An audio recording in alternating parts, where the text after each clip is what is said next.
Yo, what's up guys? It's Editing David here, and I've actually been debating for the longest time on whether or not I should actually upload this video onto this channel because I think it's a bit controversial. And when I was editing this video, I'm honestly starting to feel even more uncertain about it. But I do want you guys to be at least aware of my mistakes so that you would obviously not repeat them. So please only use this video for informational purposes, as I'm honestly just trying to look out for you guys. Anyways, now that I've got that out of my chest, enjoy this video because sleep deprived David can finally get some sleep now. This video is not clickbait. I repeat, this video is not clickbait. This video is sponsored by my stupidity. Actually, nah. This is probably not the most retarded thing I've ever done in my life, but it's gotta be pretty close. Anyways, what's up guys, David here, and today I'm back with another story time. This story is actually a pretty crazy one. So crazy that if it wasn't for a bit of luck, I don't know what would have happened, but this channel may not have existed. Let's just put it that way. So here's what happened. About a month after I arrived to university for my freshman year, I had a math test. Now the professor I'm going to talk about in this video is the exact same professor I talked about in one of my previous video where I talked about how I broke my Apple Watch. I had this professor for 2 semesters. Now before I actually get into the story time, I'd like to ask everyone who enjoys videos like this to go ahead and leave a like, as it helps me defeat the evil YouTube algorithm, as well as subscribing for more college related content. Now in all of my story times, I would like to come up with a fake name for the characters in this story. So let's name this professor Professor Calculus. And no, it's not just because she taught calculus, but more so because she has literally no authority in her classes, kinda like our calculus teachers.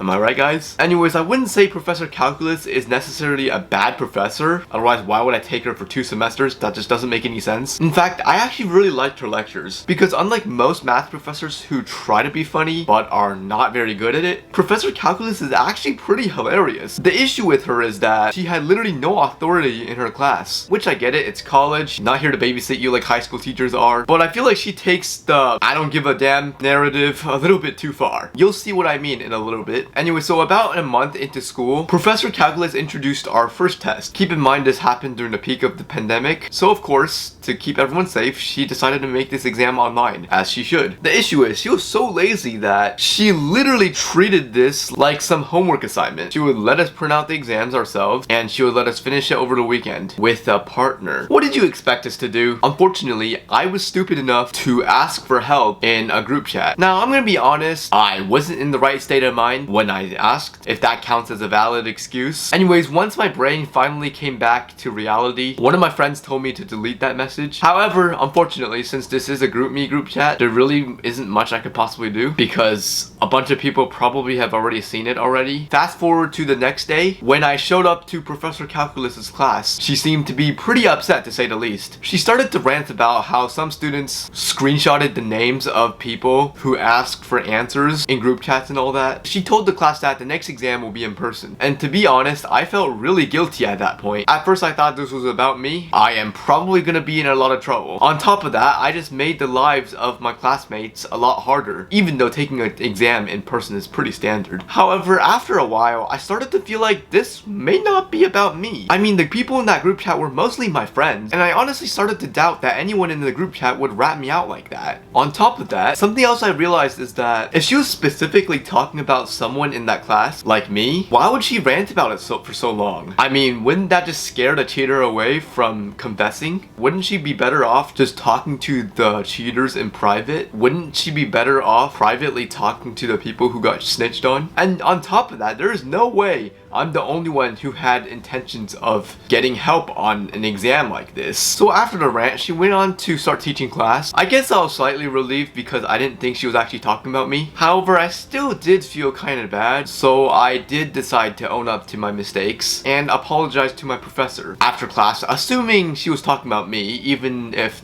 the odds are very little. However, I did feel a little bit bad, so I decided to own up and apologize to the professor after class, assuming it was me who she was talking about, even if there was a pretty high chance that I was just gonna end up throwing myself under the bus over something she didn't even know about. And honestly, looking back, I probably should have just left the class, but I mean, it is what it is. This was actually a pretty awkward conversation as well, because I wasn't exactly able to find the words to explain that, hey, professor, when you were ranting about someone cheating cheating on your exam, I thought you were talking about me because I was brain dead enough to ask for help in a group chat and someone probably screenshotted it and sent it to you. Exactly. And it actually took a couple of minutes for her to understand what I was actually talking about. Regardless, this professor was pretty chill and most likely just too lazy to actually waste her time dealing with someone as incompetent as myself. So she said I was fine, which I guess kind of concludes the story. Luckily, I didn't technically cheat because I ended up getting help from my partner, which is not against the rules. Actually, maybe I lost a little bit of respect for my professor after this whole situation. Perhaps, maybe even a little bit from my classmates. But regardless, in this situation, I gotta say,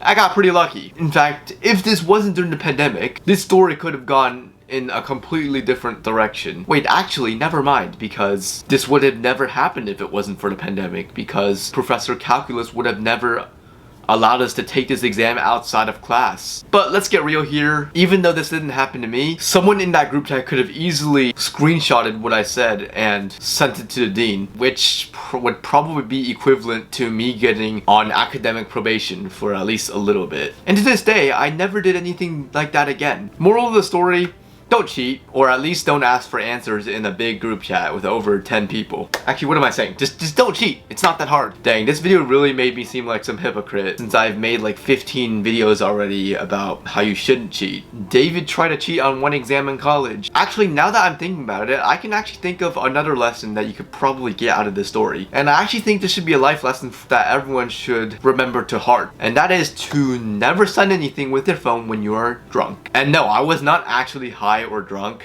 when I sent those messages. I just wasn't in the right state of mind. That's all you need to know. Anyways, that's pretty much all I have. Hope you guys enjoyed this video and learned something from the story time, and I'll see you guys next time.